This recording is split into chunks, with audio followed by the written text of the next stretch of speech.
I met her at a charity auction, one of those flashy events where everyone is trying to outbeat each other for a good cause, or maybe just for bragging rights. I was there as a favor to a friend, trying to keep a low profile. I'd made my fortune in tech, building an empire from a dorm room idea, but I always preferred anonymity. I wore a simple suit, no flashy watch, nothing to scream billionaire. And then I saw her. Her name was Isabella. She moved through the crowd like she owned the place, a vision in a designer dress that probably cost more than my first car. She had this magnetic energy, and I found myself drawn to her. We started talking, and I was intentionally vague about what I did. I told her I was in computers, which wasn't a lie, but it painted a picture of a guy in a cubicle, not a CEO. She seemed interested, but I could see a flicker of calculation in her eyes every time she asked about my work, my car, my home. It was subtle, but it was there. I decided to play along, a little social experiment of my own. For the next few weeks, I played the part of an average guy. I'd pick her up in a beat-up sedan I'd borrowed from my head of security, take her to modest restaurants, and talk about saving up for a small vacation. Each day felt like an audition. She'd drop hints about her expensive tastes, mentioning the latest luxury handbag or a 5-star resort she'd seen on Instagram. She'd sigh dramatically when my old car made a funny noise, and would casually ask if my company offered good stock options. The more I played down my wealth, the more she pushed, trying to dig for the gold she was so sure was there. It was almost impressive, her dedication to the role of the aspiring trophy wife. I was a puzzle she was desperate to solve, certain there was a prize at the end. The final test came when she suggested we go on a trip together. Somewhere exotic, she'd said, her eyes gleaming, like the Maldives or Bora Bora. I told her I'd love to, but my budget was tight. I said I'd plan something special, a surprise. Her disappointment was palpable, but she masked it with a forced smile, probably thinking I was about to reveal my real self. A few days later, I sent her a message. Surprise trip is booked. I've sent you the ticket. I attached a digital image of a $1 bus ticket.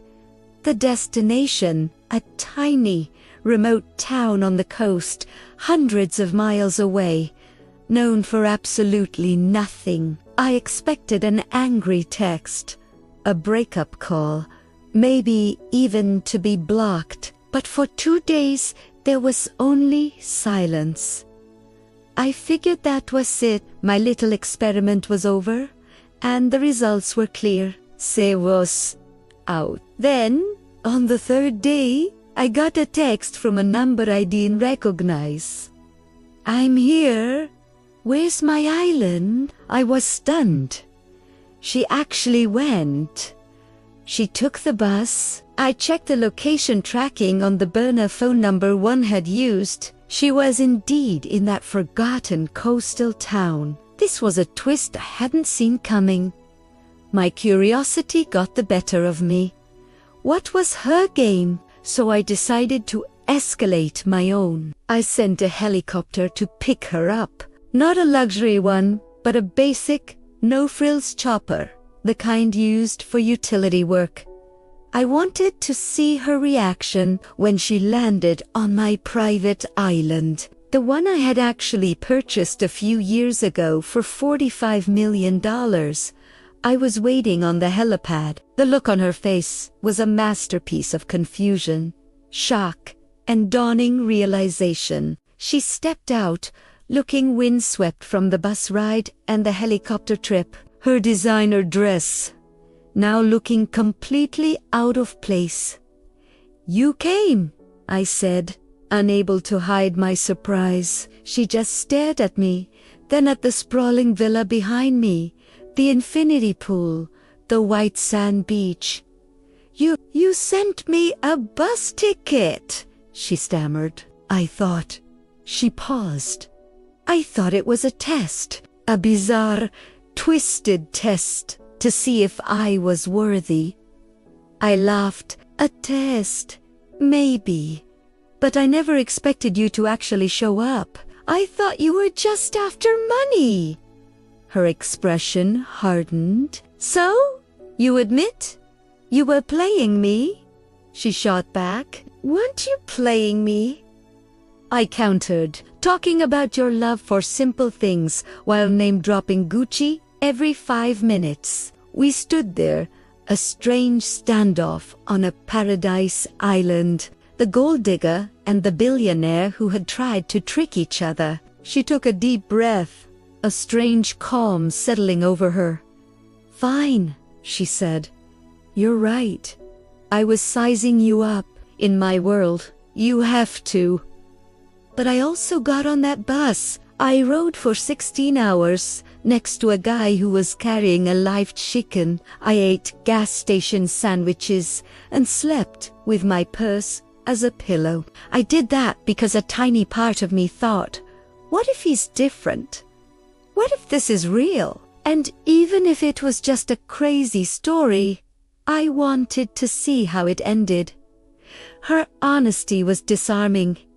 She wasn't just a caricature, she was a survivor, playing the hand she was dealt. She saw wealth as a means of security, a way out of a life she didn't want. And in a strange way, I respected her hustle. I had built my empire with the same kind of drive, just in a different arena. So, she said, gesturing to the island with a sweep of her arm. What now? Now that I've passed your ridiculous test, do I get the prize? She had a sparkle in her eye, a mix of defiance and humor. I smiled. The island isn't a prize, Isabella. It's just a place. I paused, looking out at the ocean. But you showing up, that was unexpected. You're more interesting than I gave you credit for. I offered her my hand. How about we start over? No games. My name is Alex. I build software, and I happen to own this island. And you're the woman who took a Wonderla bus ride to claim it. She looked at my hand, then back at my face, a genuine smile. The first one I'd ever seen from her spread across her lips. She took my hand. Isabella, and for the record, I hate bus rides, but I'm starting to think this one was worth it. We walked toward the villa, leaving the helicopter and our deceptions behind.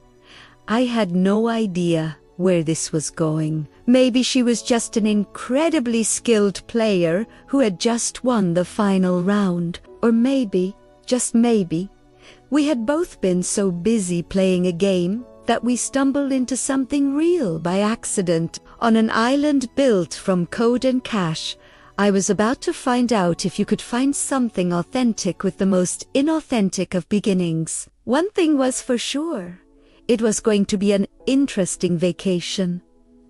Thanks for watching. Don't forget to like and subscribe for more stories.